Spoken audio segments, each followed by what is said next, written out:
আচ্ছা বলো, তোমার নাকি একটা পরোটা দোকান ছিল? পরোটা দোকান ছিল আমাদের এই বাগেশ্বরে, সবাই জানো, তোমরাও জানো আমার দোকানে আগে এরা তো পরোটা খেতে যেত। তো পরোটা দোকানটা বন্ধ করার পিছনে রিজন হচ্ছে ফুড ব্লগ। এখনকার দিনে যে ফুড ব্লগ বার হয়েছে, ওরা এসেই খালি ফিতে দাও, ফিতে ভিডিও যদি করতে না দিই, যদি বলি ফিতে দেবো না, তাহলে বলি তোমার খাবার খারাপ। মানে খাবারের নামে বদনাম করছে। তা কি বলবেন, আমি বদনাম করলে হয়?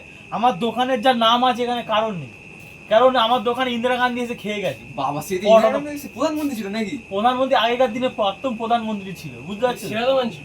সেরা দোকান মানে আমার এতই নাম ছিল। সবাই এখন আমার নাম হয়েছে শুভ পালন, আগে আমি পরোটা বিক্রি করতাম, বুঝতে পারলে তো ব্যাপারটা।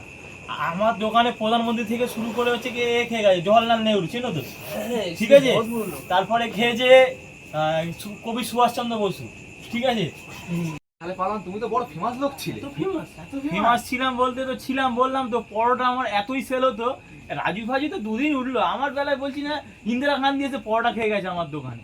তখন মানে পরোটা আমরা মানে ওতে বেলতাম না, আমরা হাতে বেলতাম। তখন বেলেন বাড়ি ছিল না, আনলিমিটেড বলতে তখন আমরা তো আনলিমিটেড ছিল না, আমরা ওই সাদা আলু তরকারি, বুঝতে পারলে তো, তখন হলুদ উঠিনি।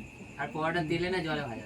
পরোটা বলতে তেলে বলতে আমাদের তখন তেলেও নয়, আমরা ঠিক ছাঁকা তেলে ভাজতাম, ঠিক আছে, লাচ্ছা পরোটা টাইপের। আর মানে ফুড ব্লগারের জন্য আমার দোকানটা আজ বন্ধ করে টোটো চালাতে হচ্ছে, বুঝতে পারলে তো ব্যাপারটা।